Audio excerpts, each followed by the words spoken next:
Happy Saturday. Dr. Alice Hamilton is going to come up in one of our forthcoming episodes, along with her groundbreaking work in the field of occupational medicine, specifically the dangers of workplace and environmental exposures to lead. So we are bringing our episode on her out as today's Saturday Classic.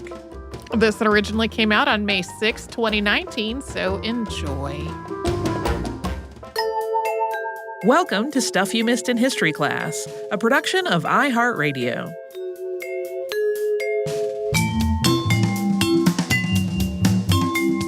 Hello and welcome to the podcast. I'm Holly Fry. And I'm Tracy V. Wilson.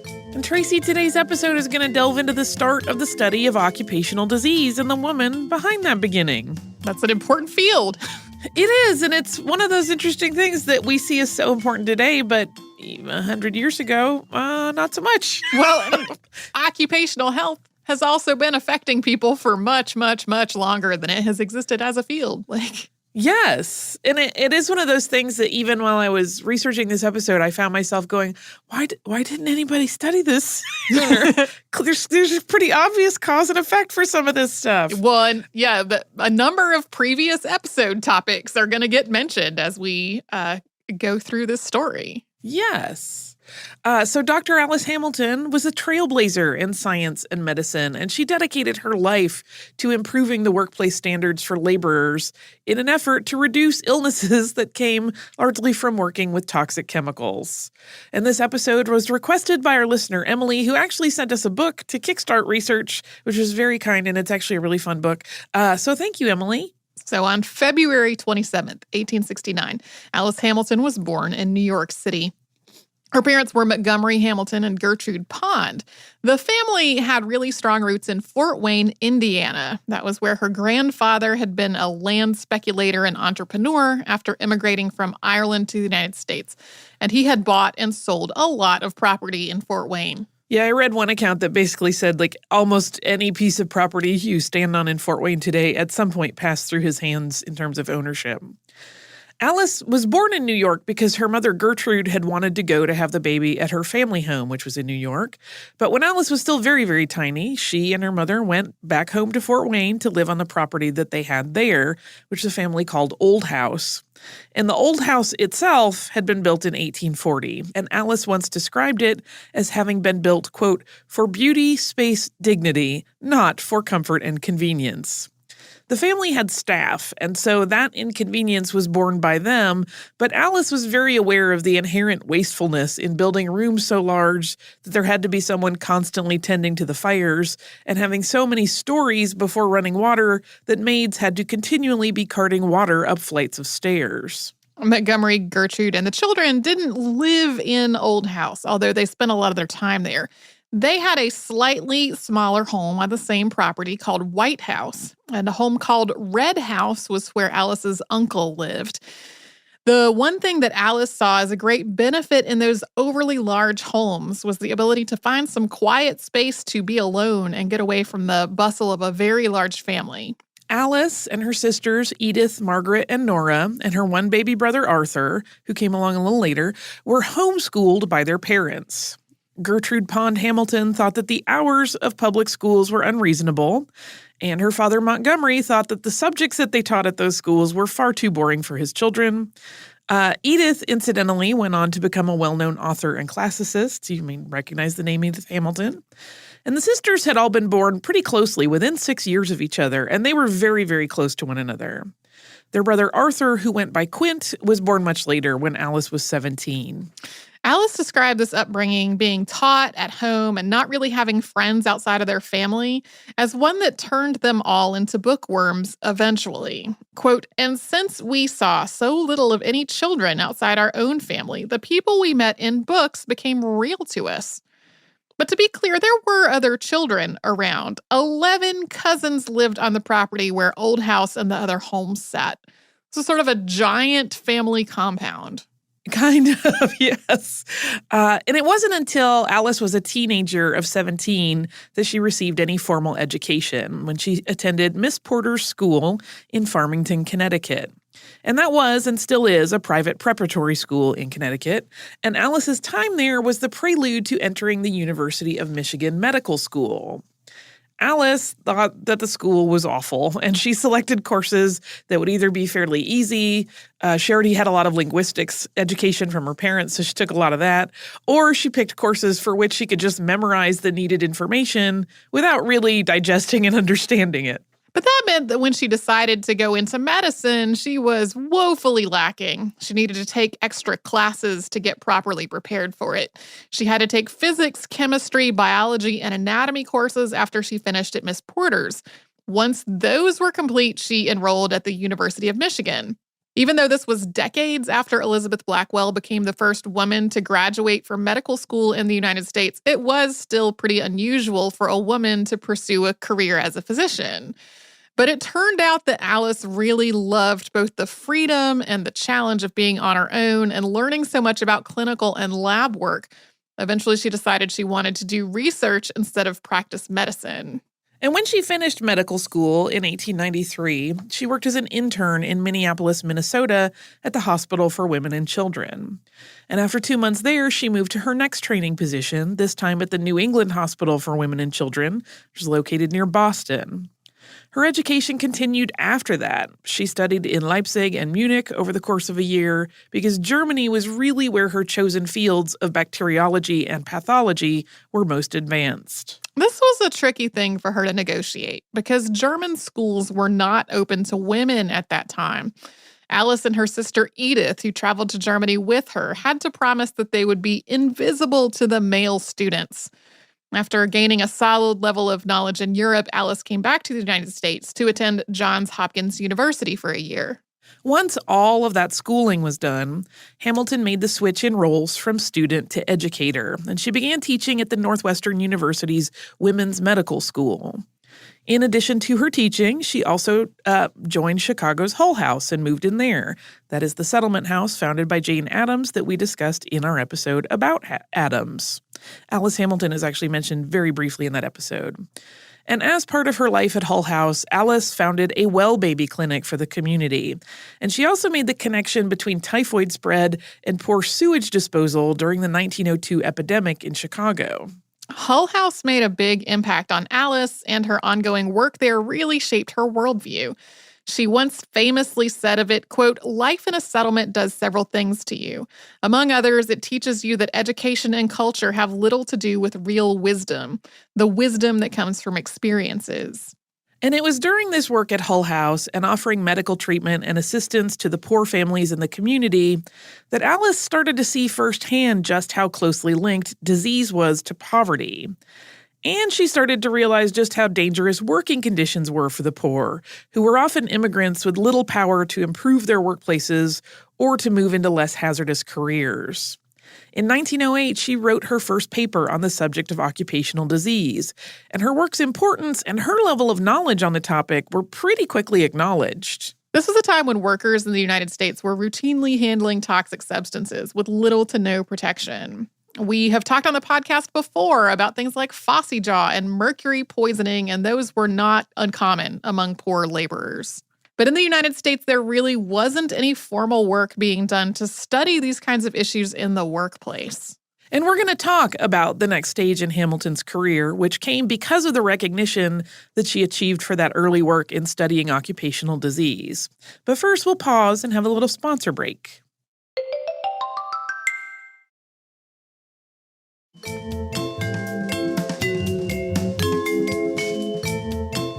In 1910, Alice Hamilton was appointed to lead an occupational disease commission, which was formed by Illinois Governor Charles Deneen.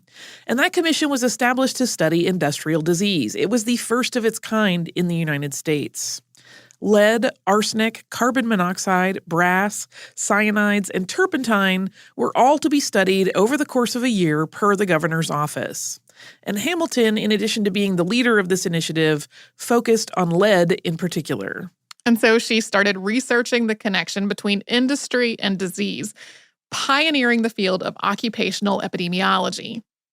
She later wrote, quote, "It was while I was living in Hull House and working in bacteriological research that the opportunity came to me to investigate the dangerous trades of Illinois. Not those where violent accidents occurred, but those with the less spectacular hazard of sickness from some industrial poison. It was a voyage of exploration that we undertook, our little group of physicians and student assistants, for nobody in Illinois knew even then where we should make our investigation beyond a few notorious lead trades. American medical authorities had never taken industrial diseases seriously. The American Medical Associations had never held a meeting on the subject. And while European journals were full of articles on industrial poisoning, the number published in American medical journals up to 1910 could be counted on one's fingers. And the work on this project was extensive. Dr. Hamilton and her team spoke with laborers and pharmacists about factory conditions and instances of lead poisoning.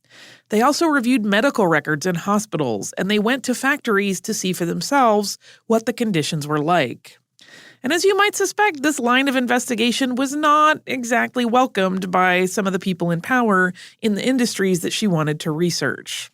In her autobiography, she describes some of the attitudes about illness and injury that she encountered. Quote, "As I look back, some striking pictures come to me of that anarchic period.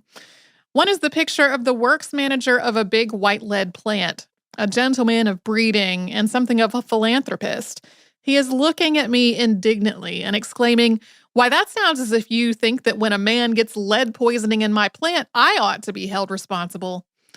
Another is that of a Hungarian woman at Hull House telling me of a terrible accident in a steel mill on the South Shore in which her husband had been injured. He and the other victims were being held incommunicado in the company hospital. No one was allowed to see them. She knew nothing except that her husband was not dead." Yeah, she has a lot of accounts. If you read her autobiography, there are many similar stories that she witnessed. A lot of Hamilton's writing on the issues she was researching at this time mentions the various people who were ignorant and indifferent in allowing dangerous circumstances to continue to be the norm in factories, from the owners to the foremen to the company doctors, and even the workers. She wrote, quote, "The employers could, if they wished, shut their eyes to the dangers their workmen faced, for nobody held them responsible, while the workers accepted the risks with fatalistic submissiveness as part of the price one must pay for being poor." She also cataloged the various excuses she was given by employers in her investigations about illness and disease among their workers. Some took racist positions, claiming that the various immigrant groups were filthy and never washed. Others claimed that various illnesses weren't the result of anything related to their work, but were caused by alcoholism among the employees. She wrote, quote, "There is no form of industrial poisoning which I have not heard some man attribute to whiskey." Even though Hamilton and her colleagues had been appointed to a commission by the governor, they didn't have any actual authority to just walk into plants and start asking questions. And there was also no real set of guidelines or procedure for how they should do this work. So they simply started looking for themselves for places that would fall under the umbrella of their mandate, and then they would just ask to enter and look around and speak with someone in authority.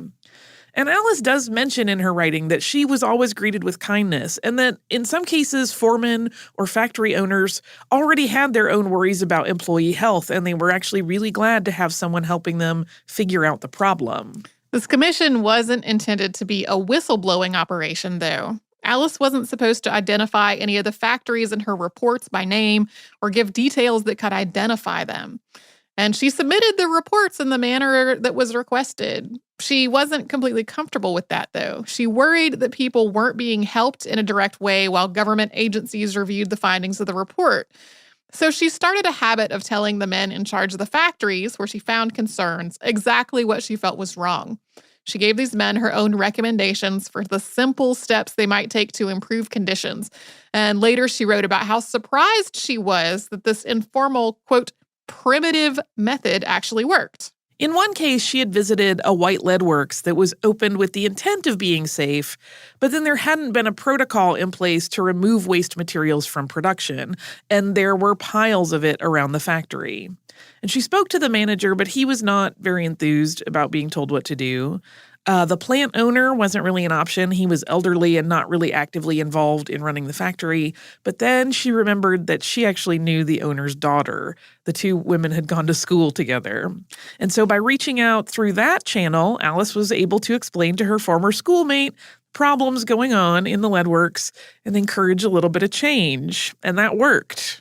The factory not only changed its operating procedures to include removal of the waste products on a regular basis, leadership actually asked Alice to stop by periodically and inspect things for them and just touch base. And she continued to develop relationships, both through these kinds of ways and with managers and foremen as often as possible, so that she could keep their discussions about safety cordial. And she continued to leverage any other means she could to enact change in ways that her government work couldn't really do. Ultimately, though, the report that Alice compiled with her colleagues did have significant impact. It made a clear case showing that illnesses were often the result of on-the-job conditions. In 1911, the state of Illinois passed legislation that required three things of employers. One, they had to follow new safety guidelines to minimize the risk of occupational disease. Two, if they employed workers in so-called dangerous trades, they had to provide monthly health screening for those employees. And three, they had to report any illnesses to the Department of Factory Inspection. In 1911, after her work with the State of Illinois Commission concluded, Alice Hamilton was asked to serve as a special investigator for the Federal Department of Labor Bureau of Labor Statistics because of the reputation she had earned for her work at the state level. And she served in that role for almost a decade and continued her study and investigation of lead in industry as well as rubber, viscose rayon, and other substances. Hamilton continued to break barriers in her career, and we will get to another of those right after we pause for one of the sponsors that keeps us going.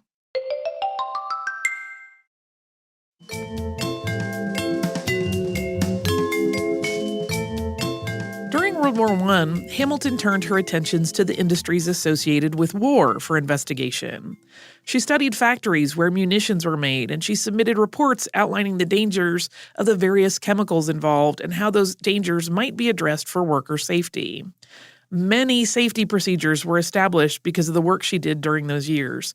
She also commented at one point that she felt like because the government was so quick to act on those recommendations, it kind of gave her work a level of credibility that it hadn't really had before. Nearing the end of her work in the Bureau of Labor Statistics, Hamilton was offered a position teaching at Harvard Medical School as an assistant professor of industrial medicine. That made her the first woman on the faculty there. And there's some irony in that appointment. The school wasn't accepting women as students at the time. When she was interviewed on the subject, Alice Hamilton was always quick to point out that she shouldn't have been the first woman on the faculty. Yeah, she was always like, yes, I am. We should have been doing this before now. And despite the attention that her groundbreaking position gained the school, she was denied a number of benefits that were available to other faculty members. For example, she wasn't allowed into the faculty club, and she wasn't allowed to participate in the commencement procession, and she would not receive any football tickets. Those were all benefits that any other faculty member would have had. But as part of her hiring negotiation, Dr. Hamilton wanted to teach only one semester each year, and that way the remainder of the year would be spent on her work at Hull House and on her ongoing research into toxicology. In 1924, Alice was appointed to the League of Nations Health Committee. That made her the only woman chosen for it. That same year, she was invited to the Soviet Union to offer her expertise on the management and treatment of occupational disease there. Hamilton continued to use her various positions to work not just for the betterment of occupational health, but also for social reform in healthcare. Her work with impoverished communities continued to drive her efforts, including work in epidemic disease, infant mortality reduction, and addiction. And she also advocated for family planning at a time when that was not a very welcome topic, because she saw how much women in impoverished communities really didn't have education on the matter, and also in some cases their health was put at risk by having pregnancy after pregnancy after pregnancy. She also worked in the interest of women's labor rights, even when that position stood in opposition to legislation that was introduced for equal rights. Hamilton was concerned that the wording of bills introduced for equality in the workplace would diminish protections for women in the workplace. So she became an advocate for women in labor industries like textile mills, food packaging and processing plants, as well as hospitality. In 1952, she became an advocate for the Equal Rights Amendment once she felt that equality legislation wouldn't diminish protections for women at work. And part of the reason she was so adamant about those protections was that she had collected data that showed that there were ways in which women were more vulnerable than men when it came to certain issues of industrial poisoning. Her research indicated that women were more susceptible, particularly to lead poisoning. And all industrial poisonings had the added complication of potentially causing birth defects and/or sterility. In 1925, she wrote the first text on toxicology titled Industrial Poisons in the United States. 9 years later, in 1934, she wrote another textbook, Industrial Toxicology. The year after Industrial Toxicology was first published, Hamilton's time at Harvard ended because she reached mandatory retirement age. In the 16 years that she was there, she was never promoted beyond the title of assistant professor, and instead had been employed on a series of 3-year contracts that renewed over and over. After leaving Harvard, Hamilton, who was 66 at the time, hadn't actually retired from her life's work. She moved to Hadlime, Connecticut with her sister Margaret, who, like all 4 of the Hamilton sisters, had not married. And Alice continued to consult on the topic of toxicology in industrial settings, including acting as an advisor to New York State Industrial Commissioner Francis Perkins. Even outside of consulting, Dr. Hamilton stayed busy. In 1943, she wrote her autobiography, Exploring the Dangerous Trades. She revised her textbook, Industrial Toxicology, in 1949 when she was 80. And as Joseph McCarthy stirred up the Second Red Scare in the U.S. in the late 40s and early 50s, she spoke out against it. At that point, she was in her 80s. That activism continued into her 90s when she wrote to President Kennedy to urge him to get American troops out of Vietnam. On February 27, 1969, Hamilton celebrated her 100th birthday. The following year, she died on September 22, 1970, after having a stroke. 3 months after her death, on December 29, 1970, the Occupational Safety and Health Act of 1970 became law. Its opening paragraph reads, "An act to assure safe and healthful working conditions for working men and women by authorizing enforcement of the standards developed under the act, by assisting and encouraging the states in their efforts to assure safe and healthful working conditions, by providing for research, information, education, and training in the field of occupational safety and health, and for other purposes." Yes, so that was kind of the culmination of her life's work, and she just missed seeing it happen by a few months. Today, the Centers for Disease Control and Prevention give out the Alice B. Hamilton Awards for Occupational Safety and Health. And on her birthday in 1987, the National Institute for Occupational Safety and Health's Ridge Avenue facility in Cincinnati, Ohio, was dedicated to her memory and named the Alice Hamilton Laboratory for Occupational Safety and Health. In 2002, the American Chemical Society designated Alice Hamilton and her work in industrial medicine a National Historic Chemical Landmark. And to close, I wanted to offer up a fairly famous quote from Dr. Alice Hamilton's autobiography. And it reads, quote, "I chose medicine not because I was scientifically minded, for I was deeply ignorant of science. I chose it because as a doctor, I could go anywhere I pleased, to far-off lands or to city slums, and be quite sure I could be of use anywhere." That's such a great sentiment. It is. And it's I like her heaps. Me too. One of the things that I think is really interesting about her story is that it shows how when there's progress in some field, it's not like there's a switch that gets flipped where everything is fixed now.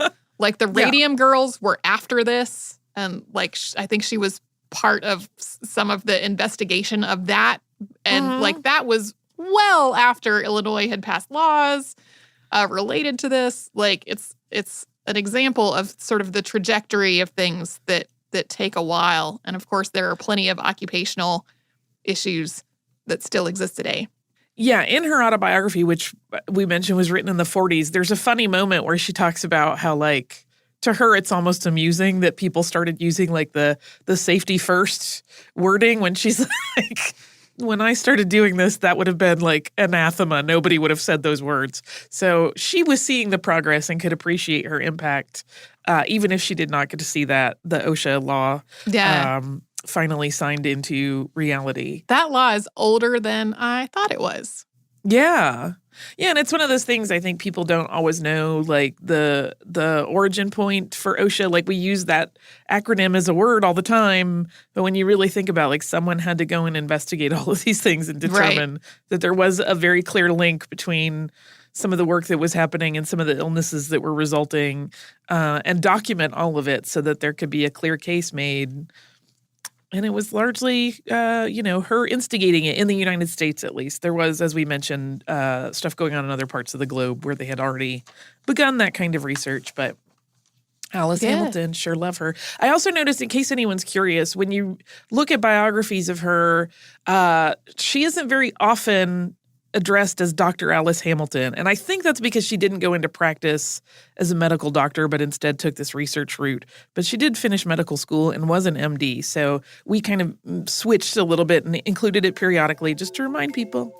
But I don't think she went by Dr. Hamilton on the regular in her day-to-day life.